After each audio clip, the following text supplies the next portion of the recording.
50 anos de carreira. Agora, em abril, faço 51 anos de carreira. Então, você viu desde a época de que nós tínhamos mais de 1 milhão de acidentes lá nos anos 74, 75, a criação das leis e tudo. Então, como a gente foi observando, houve um avanço na legislação e tal. Aí quando veio, por exemplo, a questão do PPP, né, que foi aquele alvoroço, curso para todo quanto é lado, e dizendo, não, você agora, a empresa vai ter que preencher um documento, dizer o que o cara estava exposto. Você fala, puxa vida, agora o governo vai ter uma ferramenta na mão que ele vai saber quem é quem na história. Aí nada aconteceu. Aí vem depois o e-social. E todo mundo se alvoroçou de novo. Hoje, eu vejo o seguinte, 99% dos nossos colegas prevencionistas estão muito mais preocupados em atender o e-social, em atender o PPP, em atender algum documento do governo que é puramente... Do que fazer prevenção. Você não vê... O pessoal não te pede um trabalho técnico, onde você vai analisar os agentes ambientais, no caso da higiene, vai medir, vai se preocupar com o número que você está pegando, fazer estatística dele. E mesmo que estejam abaixo ou próximo do limite, você vai estabelecer um plano de ação. Não existe isso. Existe a preocupação pura e simplesmente de atender tudo que a legislação exige. E a preocupação de que a empresa não seja processada na justiça porque vai vir um perito e o cara está preocupado. Então, eu diria assim, 99% das preocupações dos colegas que estão no SESBIT e dos que prestam consultoria tem que dar uma resposta legal. Olá, pessoal. Eu sou Alexandre Guzmão, da revista Proteção. Estou aqui para apresentar mais uma edição do Proteção Tendências, que hoje tem um entrevistado muito especial, o meu amigo Marcos Domingos da Silva. Na sequência, conversamos com ele.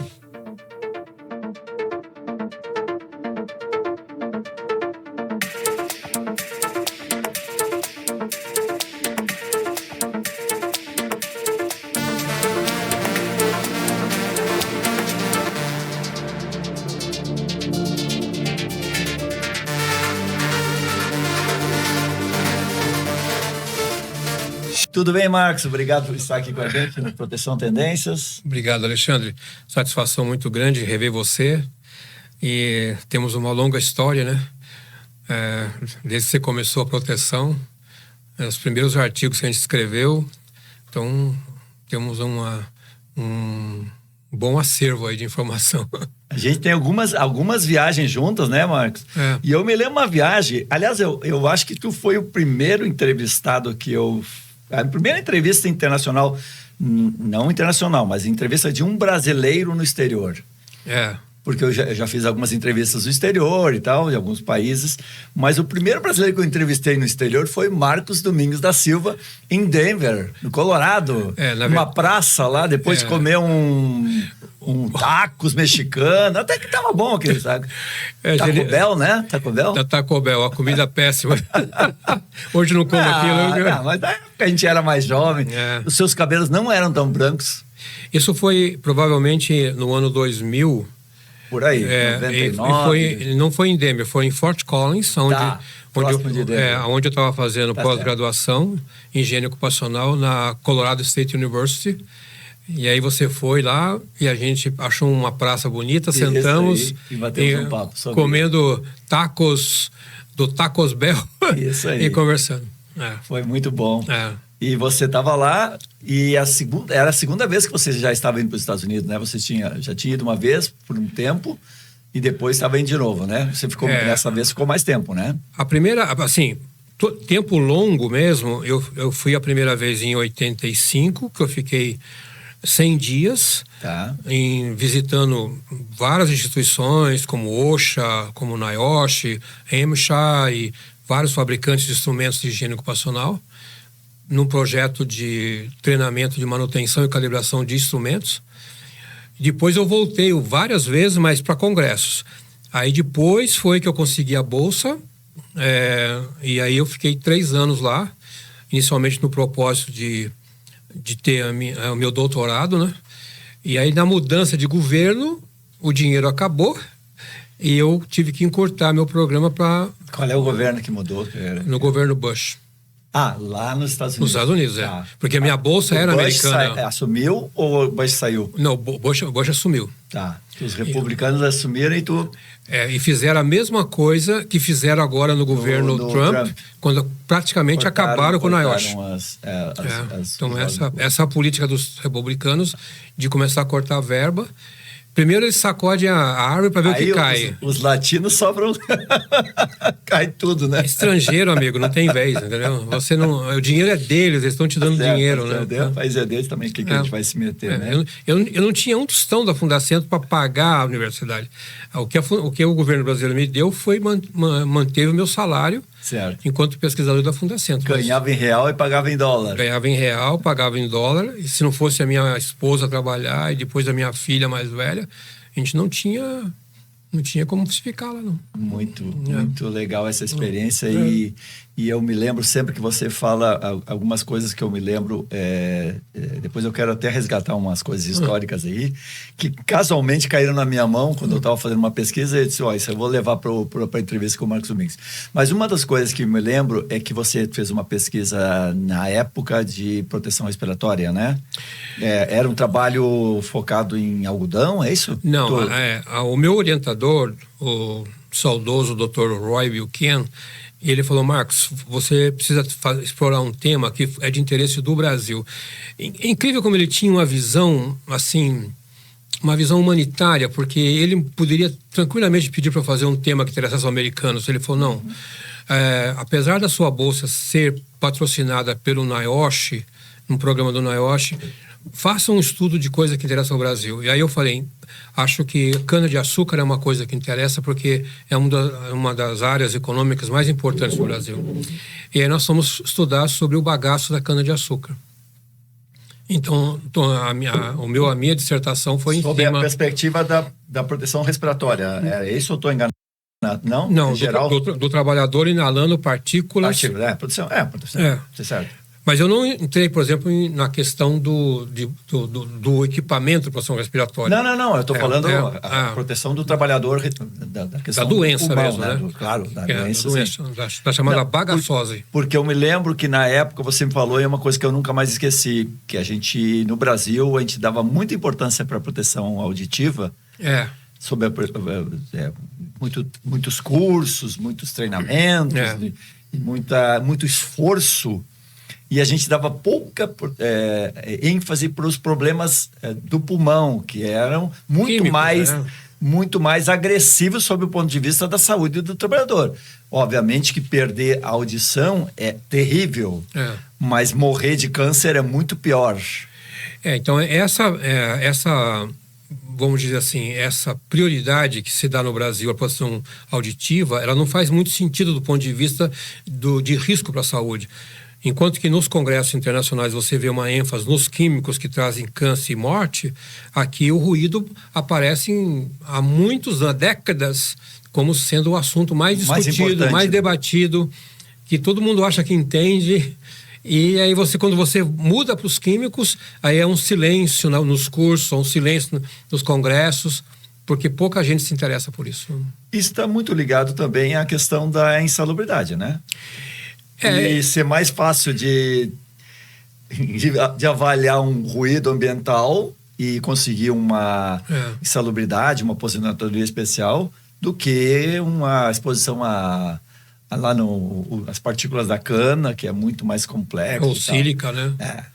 Então, é bem provável, assim, eu até, quando eu dou o curso de higiene ocupacional, eu coloco uma pergunta, às vezes quando eu tenho chance de abrir o curso com um questionário, eu falo, por que o ruído é o agente mais avaliado? Aí dou algumas alternativas, né?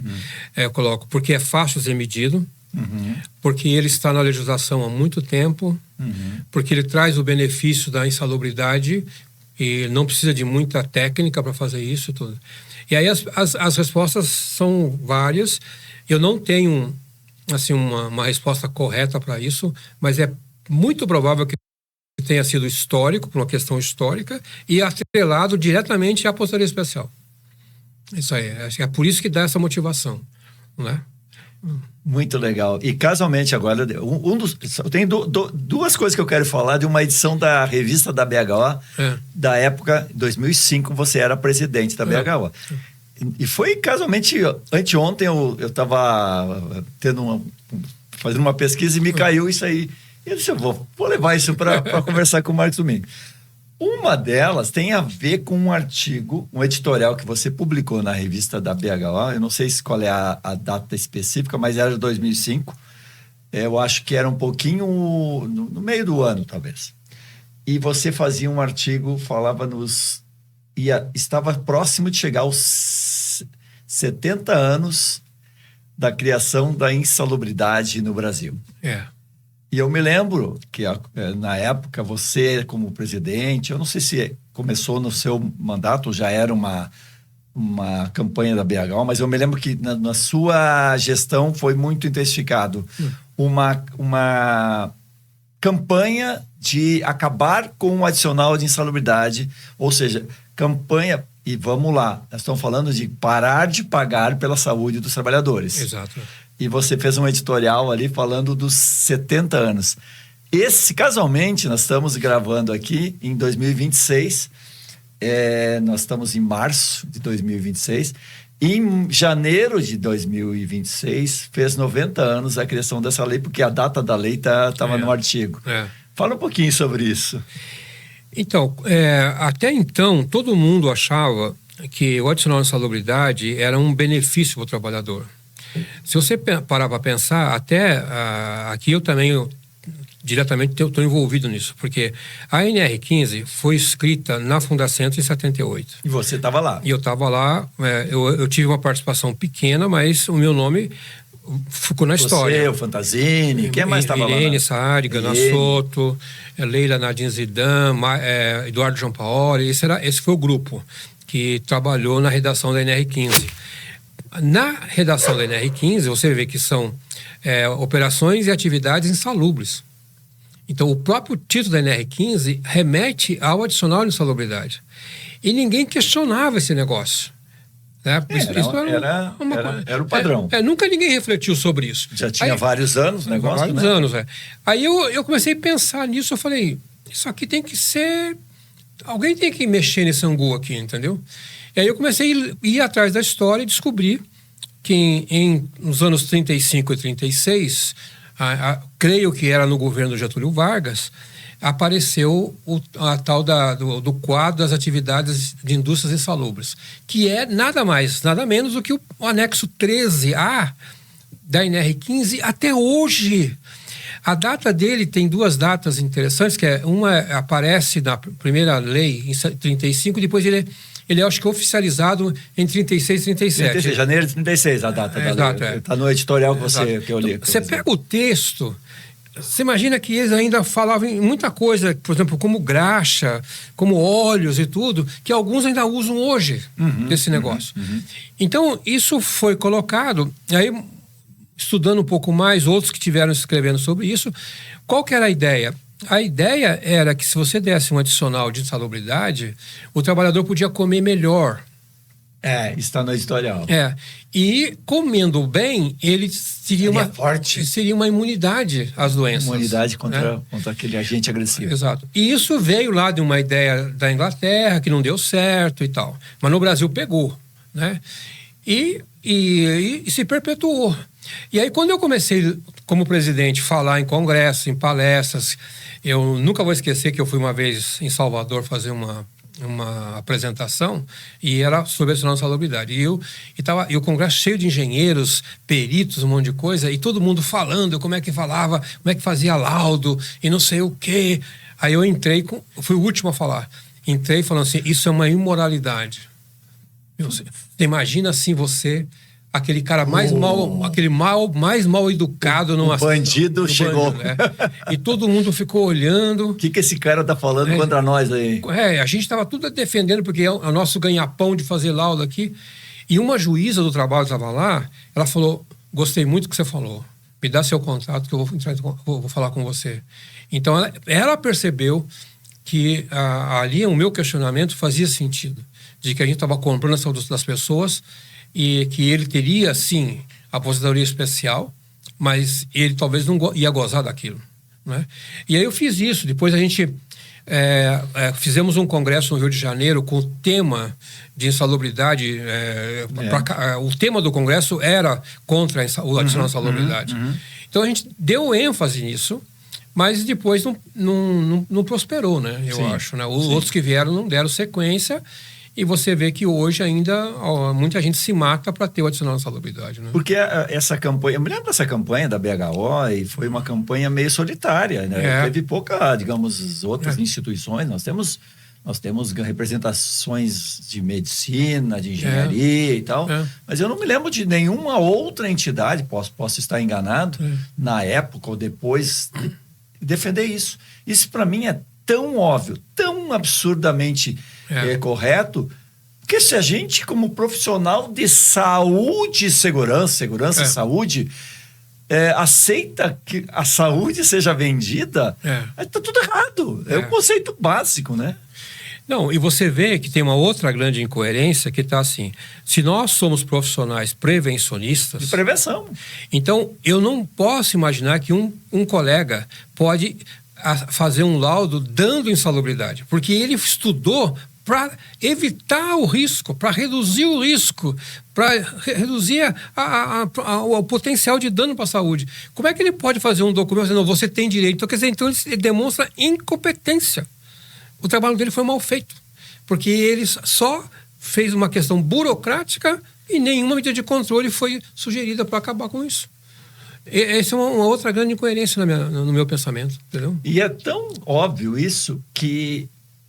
Marco, qual é os países que pagam por isso insalubridade no mundo? Com esse perfil... ainda está atualizado? Eu me lembro que vocês levantaram, né? Levantamos isso. Mas assim, com o perfil no Brasil, só nós. O que existe, por exemplo, que eu vejo assim nos Estados Unidos, por exemplo, quando eles falam que eles vão chamar talvez de dangerous job, quer dizer, é um trabalho que pode trazer um prejuízo, o cara tem uma remuneração maior, mas não está atrelada à aposentadoria especial. Então o cara fala, ele não ganha um prêmio depois. Ele não... porque você trabalhou, então agora você vai se aposentar mais cedo. Então, é uma questão de mercado. Lógico, se eu vou trabalhar... Imagina, estou pintando a ponte em Nova York, no Rio Hudson, né? Eu posso cair lá, como teve um acidente aí anos atrás. Então, um cara que se sujeita a fazer aquilo lá, ele não vai cobrar em hora o mesmo que o cara que está pintando uma residência. Mas seria mais periculosidade do que insalubridade, essa questão americana. Aí a questão o termo envolve tudo, envolve alguma coisa que pode trazer mais ou um acidente e mesmo uma doença. Tá. Então, quer dizer, quem vai fazer aquela função, eu vou cobrar mais. Né? Sim. Então, a mesma coisa... quase ser remunerado por uma atividade que pouca gente quer fazer, mas assim. Exato. E não comprar a saúde. Não comprar a saúde como é aqui. Então, eu acho que dentro desse contexto faz sentido. Ok, você quer que eu vou fazer esse trabalho? É mais difícil fazer. Eu sei também, porque por causa dos meus filhos que moram lá, no caso da minha filha mais, ela vai contratar uma pessoa para cortar a árvore no jardim da casa dela. Então, um dia eu estava lá e ela falou, pai, essa árvore está morta, preciso chamar o cara para cortar. Aí esse cara chega e fala, vou te cobrar tantos dólares para cortar a árvore. Eu falo, mas nossa, é caro. Eu falei, não, mas eu tenho que ter um seguro, porque esse cara pode cair aqui, e aí como é que eu me viro? Então, quer dizer, você percebe que está tudo atrelado àquela operação que pode trazer um dano para esse trabalhador. Sim. Está tudo envolvido. Sim, ele pode ter uma queda e nunca mais poder trabalhar. Exato. Então ele tem que ter um seguro. É um seguro de acidente de trabalho. Um seguro de acidente de trabalho. Isso tudo bem. A gente tem que entender essa indenização por uma coisa, mas não perpetuar um salário e uma aposentadoria a partir de uma compra de uma doença. da compra da saúde. Mas você vê que isso gerou depois, onde a salubridade foi criando filhos, né? Netos e primos, sei lá o quê. Você vê que até o próprio engenheiro, teve uma lei que deram que o fato do cara ser engenheiro, ele tinha direito à aposentadoria especial. Já era intrínseco assim o negócio. Mas o que era um engenheiro? Ele estava na obra, na construção civil? Não, ele era engenheiro. E a ideia, depois essa lei caiu e tudo. Mas assim, muita gente começou a ver na aposentadoria especial o grande incentivador para o adicional de salubridade, porque as coisas estão amarradas, né, nisso. Então, isso que às vezes você vai... Eu já tive algumas situações de desconforto em algumas empresas, que o cara falou, você vai fazer o que aqui? Você vai medir aqui? Assim, você vai tirar o meu adicional de salubridade? Porque se você tirar o adicional de salubridade, eu não vou me aposentar no tempo que eu estou pensando. Eu falei assim, mas você não merece o adicional de salubridade. Porque onde você está trabalhando, você não está mais exposto a isso. Uma situação patética que eu vi uma vez, que eu estava medindo ruído num operador que já tinha mais de 20 anos de casa, mas ele já não estava mais na área, ele não ia mais na área, ele ficava numa sala, diante de computador, ele controlava todas as máquinas de lá. E aí ele sabia que não ia dar acima de 85 decibéis. E o que ele fez? Ele começou a soprar o microfone para dar o resultado, né? Aí você olha para ele e fala, mas como é que esse cara não vai chegar em casa, vai dar uma bronca no filho dele porque o filho dele roubou o biscoito do colega? O negócio, ele é desonesto. É uma questão ética. Né? É uma questão ética. E você acha que esse modelo brasileiro, ele distorceu a realidade da higiene no Brasil? Com certeza. Porque hoje a higiene é muito mais focada nas questões de insalubridade, de avaliação de ruído, do que em medidas de reengenharia, né? Uma readequação do local de trabalho para acabar com o problema. Eu acho que você tocou... Exigindo muito e fazendo pouco, na minha avaliação. Eu acho assim, Alexandre, você tocou num ponto que aqui, até quando eu vinha para cá, eu estava pensando... Eu falei, não sei que é a pergunta que ele vai fazer para mim, mas se ele me perguntar sobre tendência, perspectiva de futuro, eu acho que eu estou um pouco decepcionado.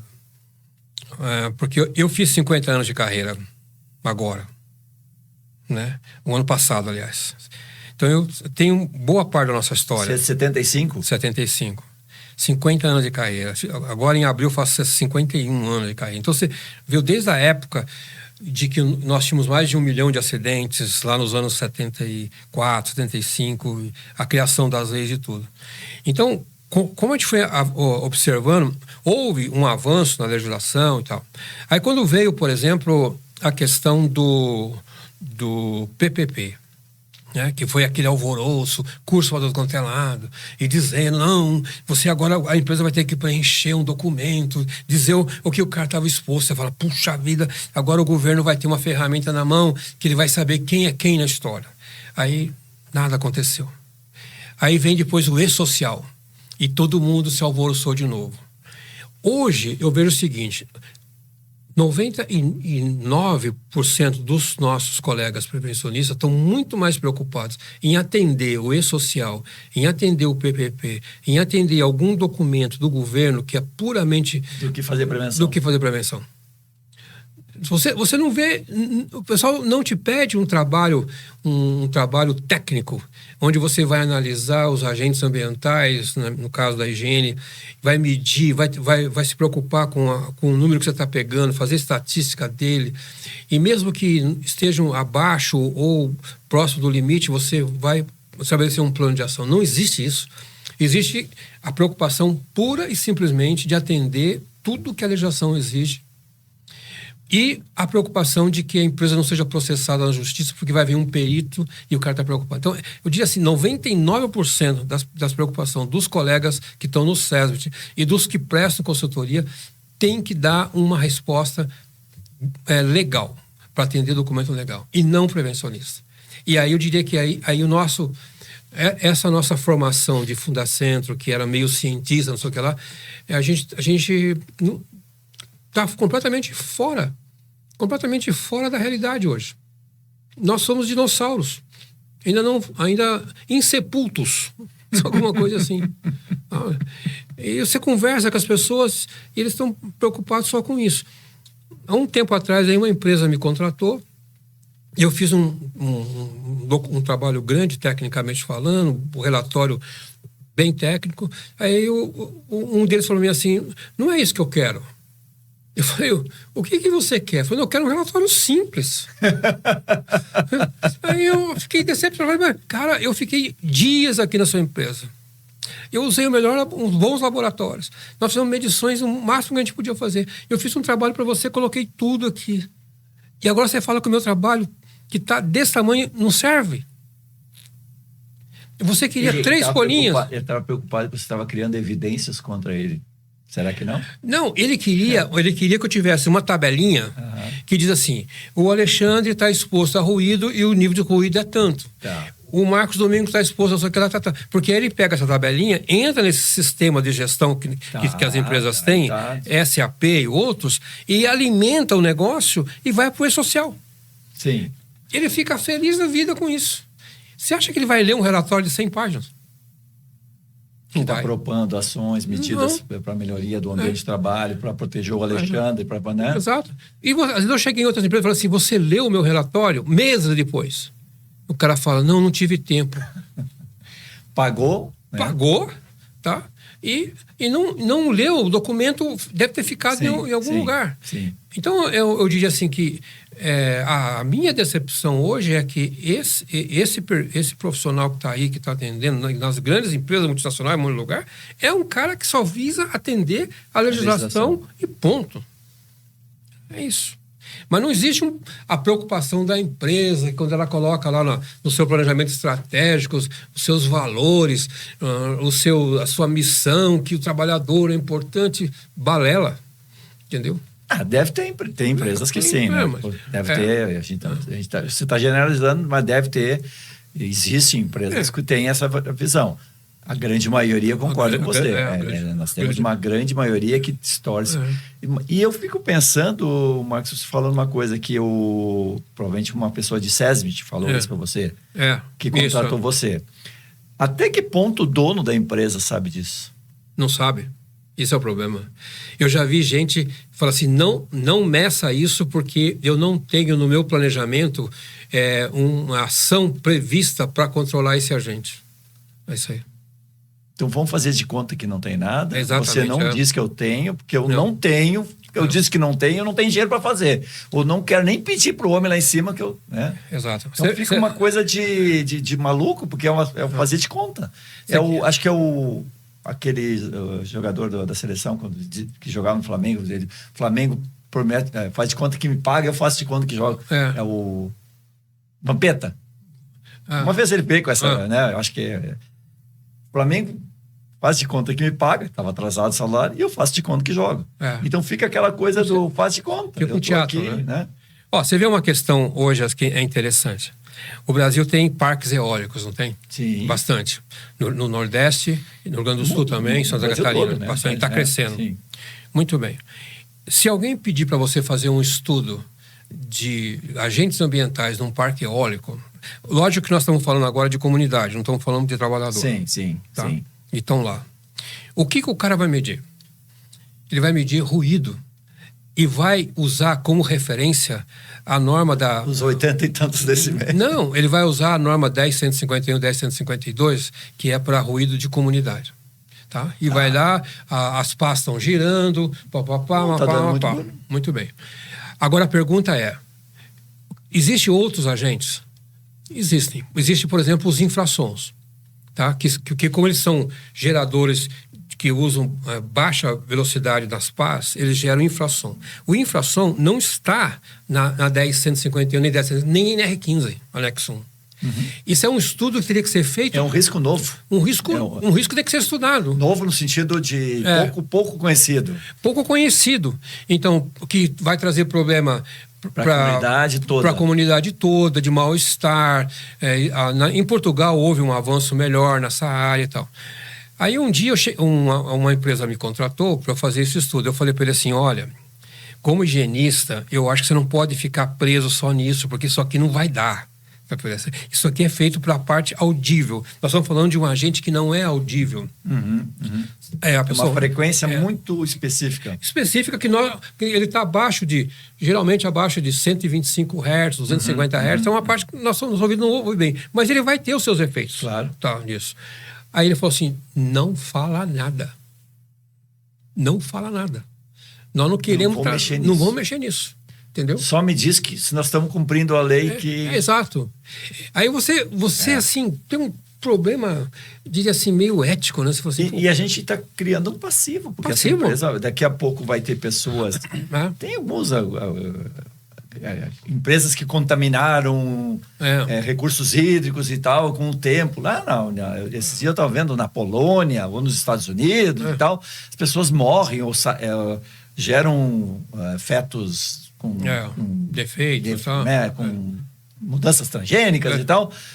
Daí se vai lá e tem ações monumentais e tal, aí aparece o problema. E um burocrata de uma empresa, que daí é quase uma pessoa que está tapando, né, o sol com a peneira,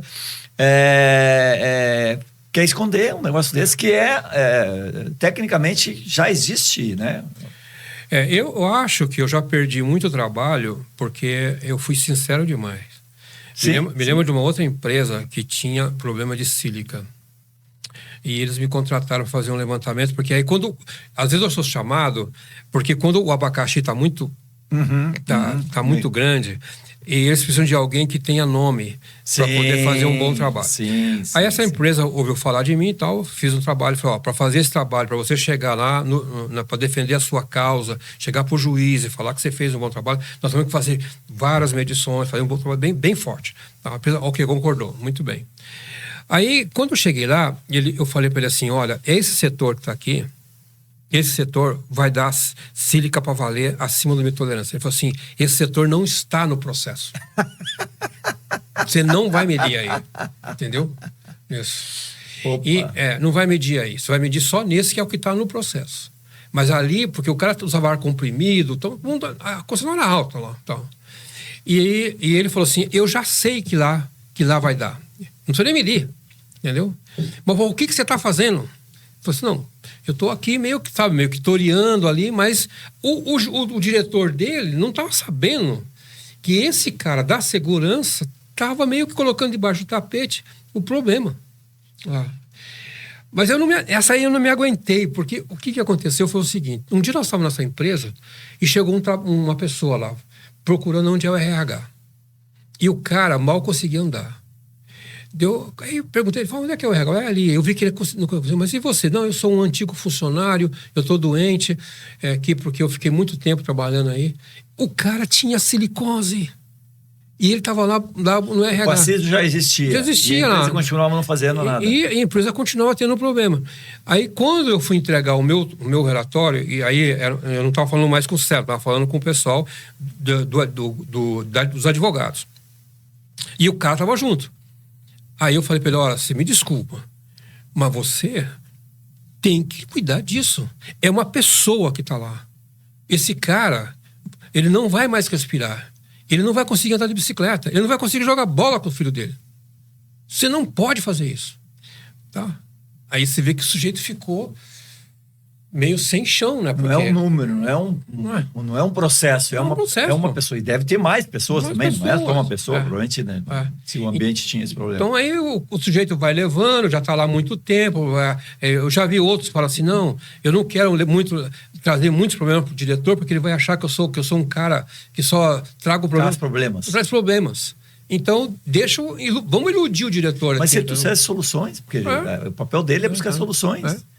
Né? Então, e quem tem que decidir se a solução é adequada ou não, não é ele.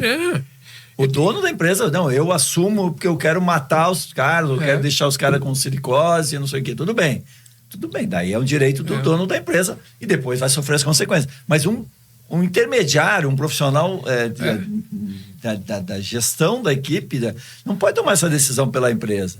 E é uma pena, porque é provável que o diretor que está acostumado a mexer com grandes números, certo? Ele não vai se preocupar se você vai fazer um trabalho que vai custar 100, 200 mil reais. isso não é problema para ele, porque o cara está acostumado a decidir coisa de milhão. Tá? Então, quem é que tem a mentalidade pobre é o cara que acha com 100 mil reais. Acha caro 100 mil.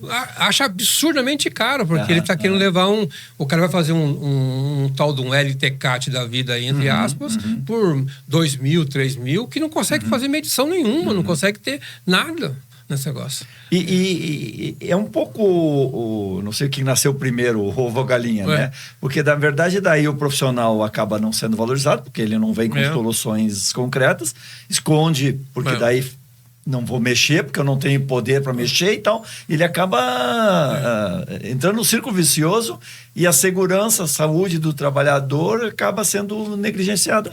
Em muitos casos acontece de você ter muita gente que vai estar com problema de saúde e ele não tomar. Aí lá na frente, quando houver um processo na justiça, aí vai descobrir que houve negligência. Aí provavelmente vai perder o emprego dele. Mas até aí você tem um dano que foi feito para muita gente. Então, isso é sociedade. Isso é uma das coisas que a gente viveu, né, nisso, né? Tá. Deixa eu ver uma coisa aqui que eu deixa eu localizar aqui uma coisinha que eu... Nessa edição da revista da BHO, além dessa brilhante reflexão sobre os quase 70 anos... Hoje 90 anos e que ainda continuamos pagando em salubridade, o presidente da entidade tentou ser profético aqui. Daí ele foi responder uma pergunta. Tinha lá, a BHO responde. Tá? Era uma revista disso aí. Os associados mandavam perguntas e algumas pessoas respondiam, às vezes era o presidente. Então eu vou ler, que é uma liberdade, tá? 2005, né? 2005.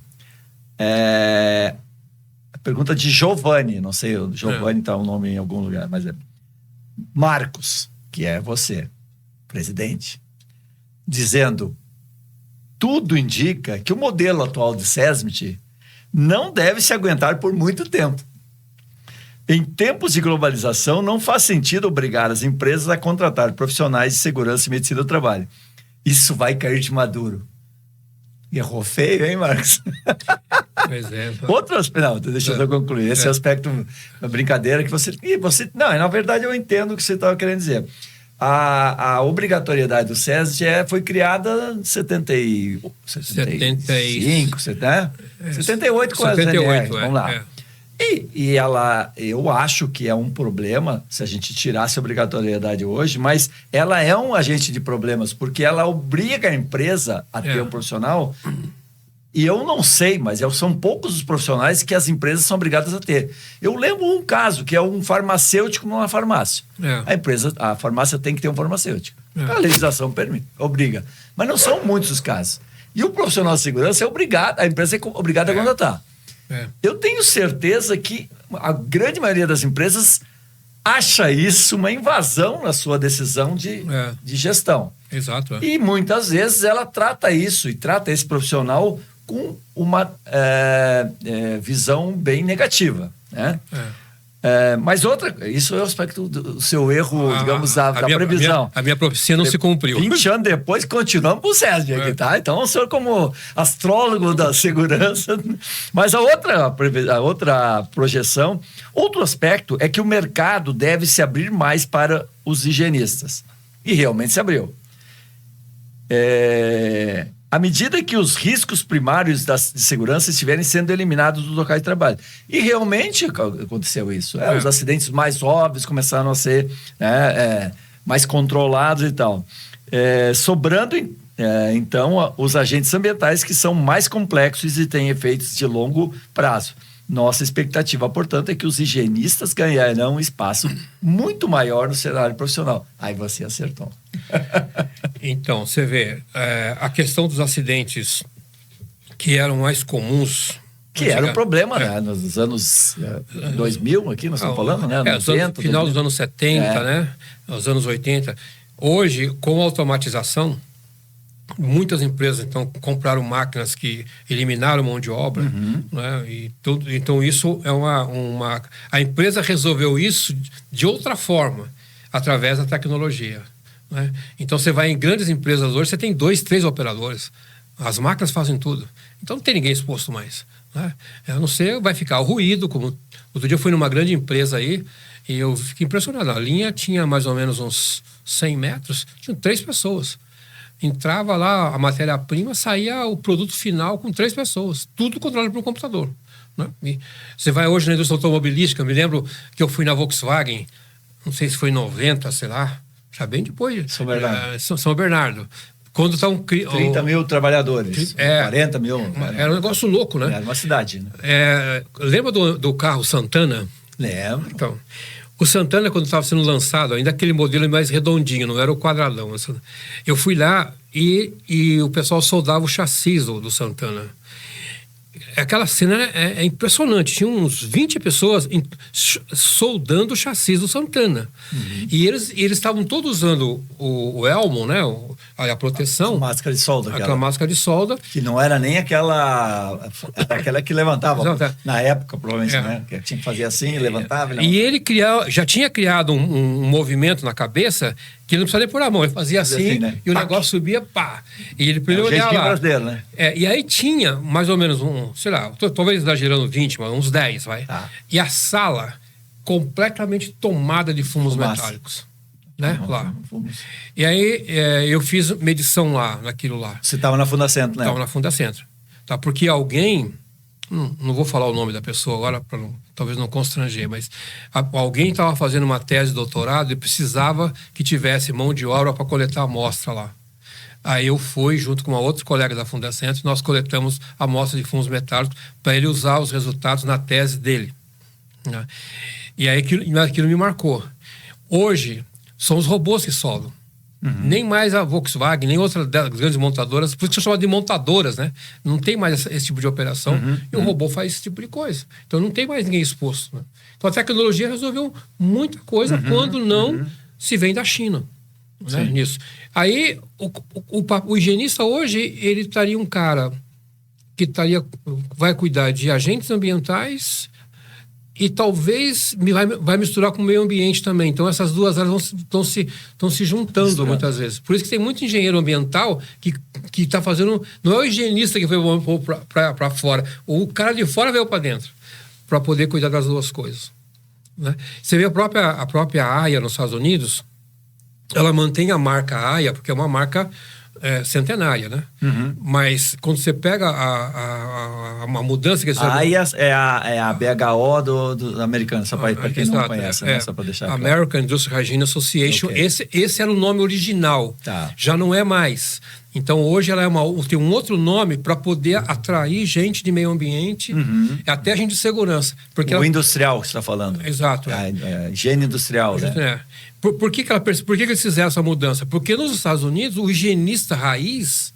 Não tem mais tanta Não tem mais perdeu espaço. O cara da segurança também perdeu, o higienista também perdeu. Então, agora, para poder manter uma associação que chegou a ter 20 mil membros nos Estados Unidos, eles tiveram que ampliar o escopo do negócio. Entrar meio ambiente. Meio ambiente, um pouco de segurança, e aí vai. Entendeu? Isso. Porque, de fato, com automatização, com sei lá, robotização de muita coisa, você não tem muito trabalhador exposto a acidente, e também até a própria higiene também está perdendo seu espaço também, eu acho. Você acha que a higiene digamos, os problemas de higiene vão ser suplantados pela robotização, pela automatização de processos, tirando o homem, digamos, de todos esses riscos? Essa é a tendência. Eu acho que a tendência é no mundo, né? De você, à medida que você automatiza tudo, você não precisa ter homem lá, então... pode ter ruído, mas você não vai ter ninguém lá. Então, acho pode ter ruído, pode ter fumos, pode ter calor, pode ter frio, pode ter, né? Então, o sistema todo... E a empresa deve estar muito mais preocupada hoje na contaminação externa, porque isso é o que dá grande meio ambiente. Então, se você pegar... Tem acho que 2 anos atrás, houve uma discussão muito grande no Congresso dos Estados Unidos, que a AIA organiza no mês de maio lá. Até você esteve comigo lá uma vez, num desses congressos lá, que é uma grande referência no mundo em termos de encontro, que a EPA, né, que é a Environment Protection Agency, lá, que cuida vamos supor, entre aspas, é a CETESB americana nacional. O Ministério do Meio Ambiente, assim, Exato, e os seus órgãos de fiscalização. Eles têm uma lei nova que eles podem interferir dentro do ambiente de trabalho. E quando eles entram, esse pessoal entra com multas pesadas. Então, a OSHA pode ir lá. Mas quando o EPA entra, aí é aquele negócio, chegou a cavalaria, entendeu? É aquela expressão que a OSHA tem as multinhas mais assim, Ministério do Trabalho. E a cavalaria o destaque do Ministério Público do Trabalho aqui no Brasil, assim, uma coisa mais poderosa. Estava conversando com um colega lá, que ele falou assim, falando assim para nós. Pode falar. Ele estava falando assim, que houve um acidente, um descarrilhamento, acho que de trem, me parece. Um produto químico vazou lá. Aí a OSHA foi, olhou, falou, bom, aqui não tem trabalhador, então não se preocupou muito. Aí a EPA foi. Pediu assim, trocentos relatórios de tudo que podia estar acontecendo e multa pesada. Então ninguém vai estar preocupado com a OSHA. O que está preocupado hoje é o que está indo no meio ambiente, né? Isso é muita força. Então, eles têm... A EPA parece que está acima da própria OSHA. Ela pode chegar lá e falar, isso aqui é meu agora. Você tem esse produto dentro da empresa, mas isso aqui vai para fora. Agora quem fala sou eu. Então, eu acho que há uma tendência dessas ações de meio ambiente tomarem conta de tudo. E a higiene vai ser um detalhe nessa história. Então, tu acredita que a higiene vai perder importância? Vai perder. Vai futuro. perder, eu acho. E no Brasil isso chega também junto? Bom, a gente sabe que o Brasil vem na esteira dos outros, né? Sim. Vem na esteira. Então, quer dizer, se a coisa começa a mexer na Europa, está nos Estados Unidos, uma hora chega aqui. Nós temos um pouco de atraso, porque tem um corporativismo muito forte, tem pessoas que se beneficiam de certos favores e tal. Mas, do jeito que tem a pressão externa para cuidar da Amazônia, para cuidar não sei das quantas, nosso agronegócio, uma hora isso vai vir. Não sei quando, né? Entendeu? Mas virá, né? Muito bom. Marcos, então você está um pouco pessimista, então? Meio 50 anos depois. 50 anos meio decepcionado. Aquele meninão que estava lá na NR. Era 15, né? 15, Aquele com 19, 20 anos. Perdeu um pouquinho do brilho no olho. Assim, a higiene para mim é uma paixão, né? Você vê, eu viajei para muitos países por causa da higiene ocupacional. Então... Eu me lembro, a gente se encontrou, participava de congresso e você falando com os americanos, os caras lá, para trazer os caras para o Brasil. Me lembro. Você não era nem presidente da BHO. Você era diretora internacional, não sei o que era. E você... Todo mundo que você era um chato. Chegava lá o cara, vamos pro Brasil, não sei o quê. Os caras bons que você encontrava, você queria trazer para cá. Você tinha esse tesão de trazer esse conhecimento lá, beber da fonte, que o americano tem uma força, né, intelectual muito forte na área de higiene. Quando eu tive uma tatuação na BHO assim, mais forte, e eu ia nos congressos com esse objetivo. Em maio, ficava olhando, achava um cara e falava assim, você não quer ir pro Brasil? Eu me lembro. Eu cheguei a ver você fazer isso com... Aí o cara olhava pra mim e falou assim, puxa, Brasil e tal. Eu falei, é o seguinte, se você quiser ir pro Brasil, você paga a sua passagem aérea. E quando você botar o pé no aeroporto, é tudo por nossa conta. O que você acha? O cara topava. Que legal. Teve ano que acho que vieram uns 10, 12, legal, cara, um negócio legal, desse. Legal. E vieram... E adoravam, porque a gente sabe tratar bem as pessoas, não, né? E aonde eu estava convidando, eu podia pegar qualquer um, porque todo mundo era bom. Era a elite da elite da elite. Né? Porque quando você vai num congresso de higiene lá da AIA, 90 e poucos % são todos certificados. E aí você vai ter os mestres e doutores. Então você chega pro cara, qualquer um que você pegar, ele vai fazer uma palestra muito boa. Eu lembro que um caso mais engraçado foi um cara, ele era um cara de descendência japonesa. Acabou o congresso, a gente ia para o aeroporto Congresso lá. No congresso lá nos Estados Unidos. E aí nós pegamos aqueles, sabe aquelas vans que vai para o aeroporto, shuttle lá? E aí o cara era simpático. Transfer lá. Ele começou a conversar, ele falou, de onde você é? O cara olhou para mim, né? Eu falei, eu sou do Brasil. Do Brasil? Eu falei, é. Ele falou, eu morei no Brasil. Ele falou para mim assim, ele falou, meus pais acho que moraram no Brasil. Eu falei, pô, tá na hora de você voltar, falei pra ele. O cara era médico, cara. O cara era médico. E ele falou, puxa vida, rapaz, acho que seria uma boa oportunidade. Ele falou, nós vamos ter um congresso em agosto, não sei o que lá e tal. Se você for, a gente vai bancar o hotel pra você. Ele falou, vou falar com a minha esposa. Não é que o cara depois me mandou na época, acho que um fax, e-mail, não me lembro mais, faz tempo isso. E o cara veio, cara. Que legal. Ele veio porque ele queria ver um pouco do Brasil, porque tinha a história dele aqui. Claro, veio com a esposa. E ele me trouxe de brinde, porque eu convidei o cara, ele me trouxe uma garrafa de uísque Chivas. Não sei quanto custou aquele negócio. Me deu de presente. E eu não bebo uísque, né? E aquele ficou na minha casa, aquela garrafa de uísque, mais de 10 anos ficou lá guardado. E eu nunca abri a garrafa. Um dia minha mulher vai limpar o armário, cara, derruba a garrafa, quebrou a garrafa. Não! Valor sentimental, não era nem pelo negócio. Era quase um troféu para você, né? Esse cara tinha escrito um livro de questões de segurança e saúde para executivos que viajavam assim para quais são os cuidados que tinha que ter jet lag, não sei o quê, cuidar do hotel que tá, mas sabe assim, convida o cara vinha. Olha que negócio louco, né? Não, eu tô falando porque eu vi você fazer esse corpo a corpo. Porque é assim, lá no saguão do Congresso, no intervalo entre as palestras, você chegava nos caras e falava, e não sei o quê, eu só... Putz. E isso precisa trazer as pessoas boas para conviver com a gente. Eu ainda acho que se eu tivesse chance, eu ainda conseguia trazer gente. Com certeza. Mas acontece que agora o custo de tradução simultânea, não sei o que e tal, ficou meio inviável, o pessoal não tem muita coragem. Mas eu ainda acho que está na hora de trazer gente com visão um pouco diferente da nossa. A gente cresce muito, porque senão o nosso congresso vai ficar sempre discutindo riscos psicossociais e não sei o que, né, de e-social, vai ficar rodando ali nessas questões nossas que são questões mesmas coisas de sempre, né? Essas coisas que são burocráticas, sabe? Assim, nós não crescemos como profissionais prevencionistas, porque você não traz gente que pesquisou das universidades e tal. Né? Tem isso. Então eu fico de assim, que hoje, assim, olhando já para o fim da minha carreira... tem muita coisa para rodar, né? Para com essa história. Olhando assim, mais quanto tempo? Tem mais uns 50 aí, mais uns 50. Acho que não.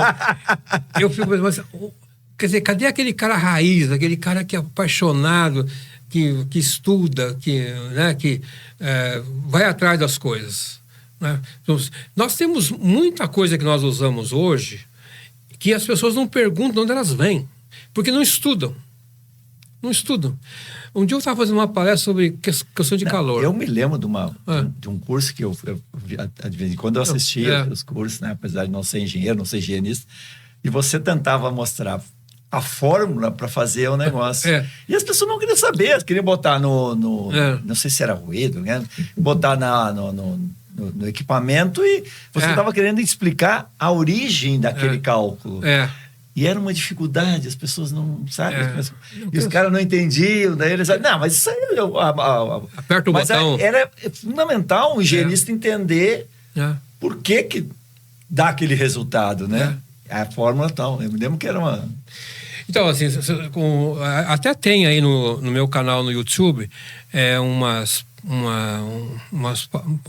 uma meia aula, que eu falo de vários assuntos de calor e tal, até por um fabricante de instrumento aqui que me pediu para fazer isso aqui. Está no meu canal lá no YouTube, Marcos Domingos, higienista ocupacional, se alguém tiver interessado. E aí eu tento explicar, por exemplo, a questão do medidor de calor que tem o globo. Tá? Então o cara vê aquela esfera preta e usa aquilo, né? Aí você pergunta, você sabe quando é que inventou isso aqui? Ele falou, não. Eu falei, cara, isso aqui tem mais de 100 anos. Se você for olhar, você vai encontrar o cara lá em 1930 e pouco, não sei o que lá, ele que estudou para poder desenvolver esse instrumento aqui. E nós usamos até hoje, mais de 100 anos o instrumento. Aí você pega... E como ele funciona, por que ele tem aquilo, por que ele é desse material, até para o cara entender. É isso, você vê, a questão do calor é meio emblemática até, porque ela não evoluiu. Um país como o nosso, né? Não evoluiu. Por exemplo, se você pegar o índice que hoje nós temos no anexo 3 da nossa NR15, e aí alguém fala assim, não, agora tem a nova NHO 06. Que nova? A NHO 06 apenas tentou dar uma carinha ali, olha, você põe 1 centímetro para cá. O método, a filosofia da coisa é de 1950, 1954, quando o cara estudou isso aqui lá com os recrutas americanos e desenvolveu tudo que nós usamos hoje, mais de 70 anos atrás. E nós continuamos usando a mesma coisa. Por quê? Porque não houve evolução.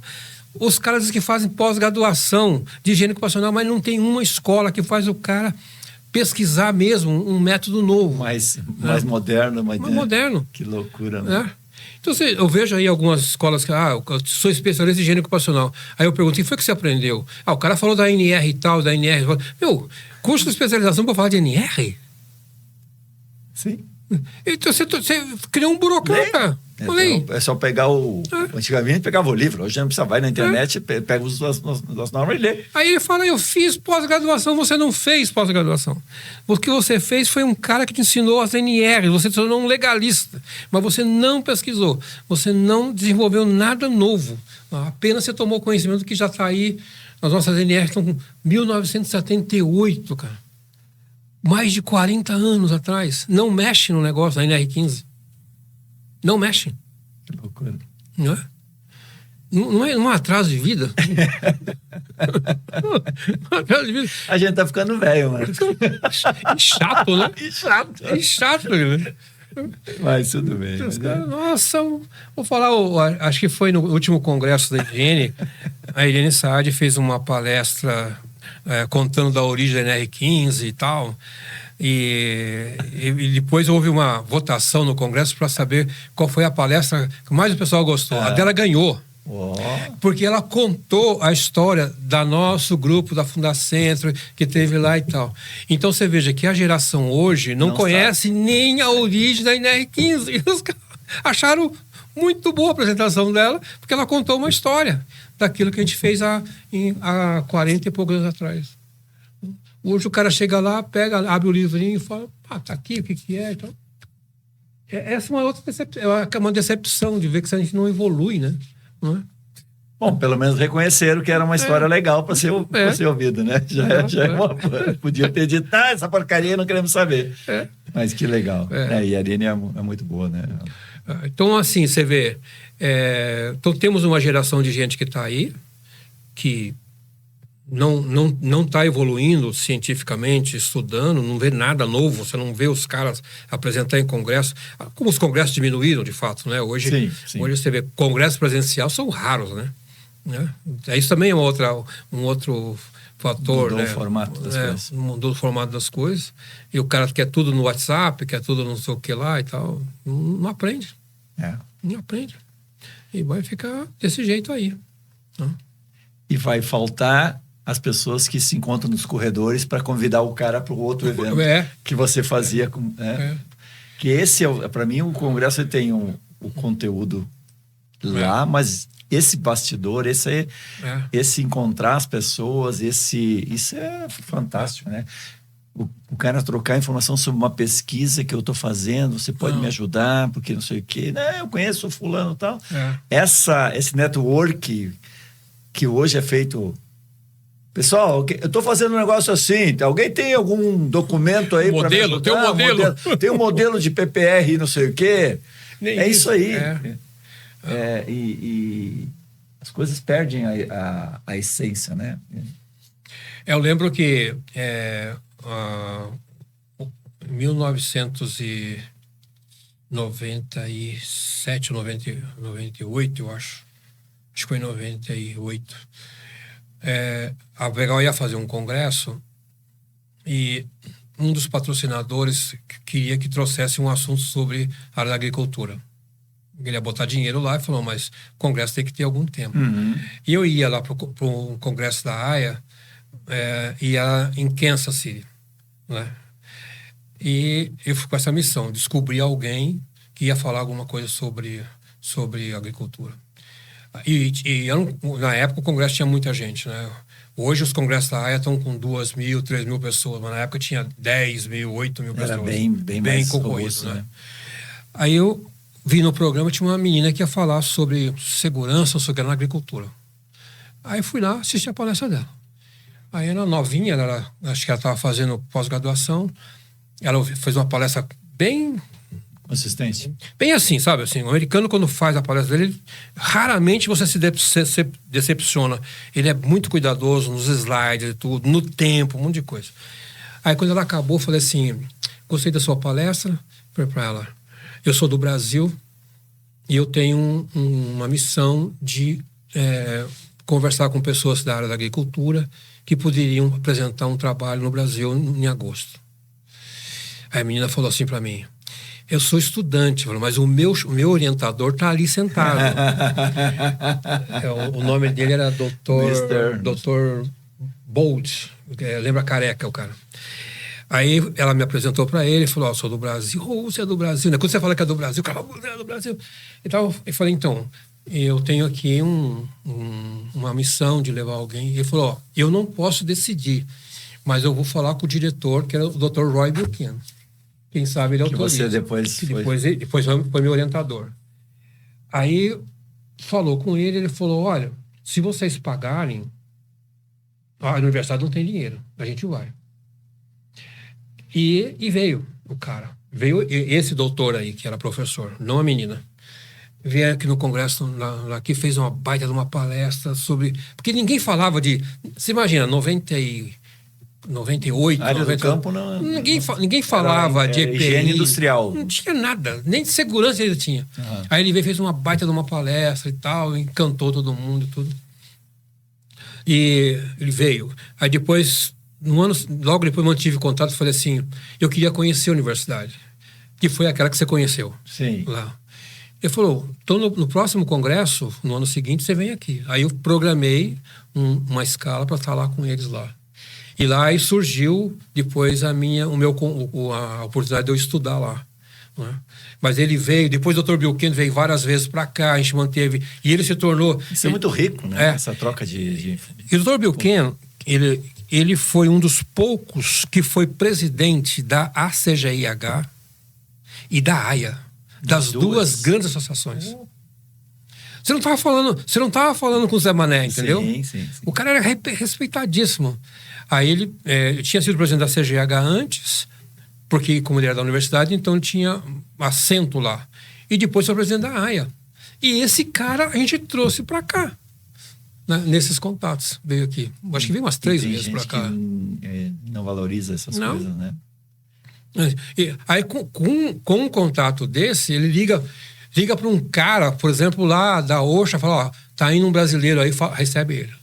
Sim, abre portas. Abre portas. Isso é intercâmbio, né? Isso é a essência. E as instituições têm que ter essa coragem de abrir esses Marcos, muito bom, Marcos. Foi muito bom conversar contigo. Eu queria te agradecer. Obrigado. E foi acho que a gente fazia tempo que não se via, né? Fazia bastante tempo. E legal ter aceitado meu convite. Quiser fazer uma saudação final aí, pode olhar para aquela câmera e falar pro teu... Aqui, ó. Falar pro pessoal aí. Então, acho que... profissionais, acho que tem que destacar, né, que o Alexandre, ele tem feito um trabalho persistente de divulgar as questões de segurança, enfrentou grandes desafios.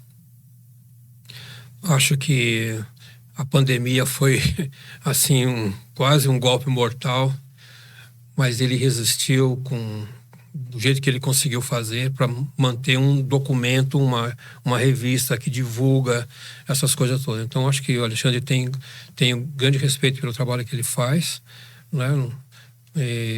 Porque a gente sabe que hoje a questão editorial não é um negócio que dá dinheiro, né? Porque... isso, historicamente, nenhum autor fica milionário e muito menos dono de revista e tal. Então a gente tem que respeitar muito esse trabalho de divulgação e quantas pessoas que aprendem, que tem esse acervo todo. Então assim, tem aqui meu respeito, Alexandre, pelo seu trabalho de história, de longo tempo, né? Muito tempo. Também teve uma parte, depois que eu participei mais antigamente, na parte de educação, quando a gente tinha a proteção a eventos. Outro dia a Márcia ligou para mim e falou que queria que a gente retomasse a nossa parceria, bem capaz da gente conversar sobre isso. E quem sabe lançar algum curso num outro formato mais atualizado, tal, para fazer. Então é uma satisfação grande a gente poder rever a nossa história aqui. Apesar de eu não estar assim otimista, acho que isso é mais ou menos natural em qualquer ciclo em muitos aspectos da nossa sociedade. As coisas têm um ciclo, tem um auge, depois tem ela vai se meio que enfraquecendo mesmo, muitas coisas, né? E acho que também a área de segurança também, no meu ponto de vista, nós estamos numa época de ciclo baixo.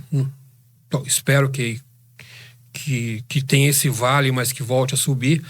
Mas enquanto não tivermos no Brasil gente que pensa em segurança, que esses comitês tripartites que não fazem nada, que se reúnem só para fazer política, mas não sai nada de produtivo nesse negócio. Há anos nós estamos pedindo para fazer revisão da NR15 lá, e continuamos com os mesmos anexos de 40 limites de tolerância absolutamente ultrapassados. Agentes que causariam câncer e estão ainda sem atualização. Quer dizer, e não se mexe, não se faz um negócio desse, né? Então, é um lamento que a gente faz também em cima de quem tem o poder de fazer as novas normas. E aqui, critique-se ou não a ditadura, mas a NR15 e a Portaria 3214 saiu em meses, né? Desde o nosso também admirado ministro do Trabalho, Arnaldo Prieto, um gaúcho por excelência, trabalhamos nisso, em meses foi feito isso. Hoje estão mais de 40 anos, as coisas continuam exatamente iguais. Aí. Então não há interesse. E nós não estamos falando de um governo de extrema-direita, estamos falando de governo de trabalhador, que deveria ter essa preocupação. Nós estamos há mais de 20 anos com esse governo de trabalhador aí, não fizeram nada em termos de prevenção. Então, tem que se registrar isso. Não é prioridade. Não é prioridade. Saúde e segurança não é prioridade para governo nenhum. Governo nenhum, tá? Então, é decepcionante, sabe? Que você vê que a gente não podia ter... Se você olhar a América Latina, evoluiu mais que a gente, que não tinha nada. Você olha a Argentina, não tinha... Nós estávamos na frente. Nós estávamos na frente. Os caras olharam... Tirando o Chile, que sempre foi forte, comparado com a gente, né? Mas eu tive uma chance de viajar pela Argentina, pelo Chile, Peru e tal. A legislação dos caras era muito fraca. Eles evoluíram e nós ficamos para trás. Estamos no mesmo patamar ainda. Ou pior, né? Entendeu? Isso. Então, fica aqui esse apelo, né? Para que, sei lá, se alguém possa levantar essa bandeira contra o adicional de salubridade, a bandeira para a atualização das NECs e tal, né? E ver se a gente faz alguma coisa ainda. Quem sabe antes de eu encerrar de fato a minha carreira, ainda vejo alguma coisa. Vamos fazer. Marcos. Tá. Obrigado. Foi um prazer. Obrigado, Léo. Pessoal, estamos encerrando então mais um Proteção Tendências, que hoje eu vi o meu amigo Marcos Domingos. Na semana que vem a gente volta com mais um programa. Até lá. Tchau, tchau.